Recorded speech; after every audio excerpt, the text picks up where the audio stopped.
Guys आज चाहिँ म यो सल्लाहघारी चौरमा घुम्नको लागि आएको छु।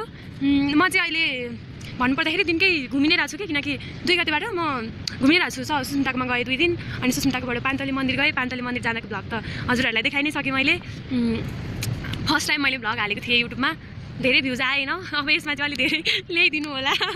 अनि आज चाहिँ के भन्न चाहन्छु भने म चाहिँ आज बिहान टाउको दुखेर सिकिस्तै भएर सुतेको मान्छे हो के। टाउको दुखेर सिकिस्तै भएर सुतिरहेको थिएँ अनि सन्चो लगाएँ, रुमाल भिजाएर फेटा बाँधेँ अनि खानासाना खाएँ। औषधि खान्छु भनेर ठिक्क पारेको थिएँ। खाना खाएपछि यत्तिकै हरायो टाउको दुख्न पनि अनि घुम्न आएँ।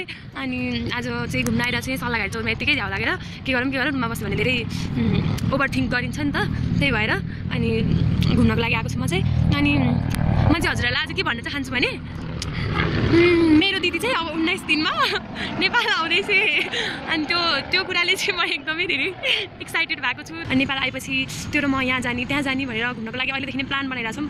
अनि धेरै एक्साइटेड भएका छौँ हामी चाहिँ, दिदी पनि म पनि। अझ दिदी भन्दा पनि म चाहिँ बरु एक्साइटेड भएको छु कि दिदी आउने भनेर। अनि मेरो मम्मी स्पेसल्ली मेरो मम्मी झन् यति खुसी हुनुभएको छ कि दिदी आउने, साइली छोरी आउने भनेर यति धेरै खुसी हुनुभइरहेको छ कि मेरो मम्मी चाहिँ।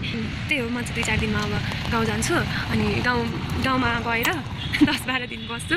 त्यसपछि दिदी आउने बेला पनि हुन्छ। अनि दिदी 24 गते आउने हो नि त। अनि दिदी 24 गते आउने, म चाहिँ 23 गते नै गाउँबाट काठमाडौँ आउँछु मम्मीलाई लिएर। अनि 24 गते त दिदी आउने भइहाल्यो। अनि दिदी चाहिँ 12 बजे उहाँबाट हिँड्ने या यहाँ आइपुग्ने 12 बजे भनेको छ।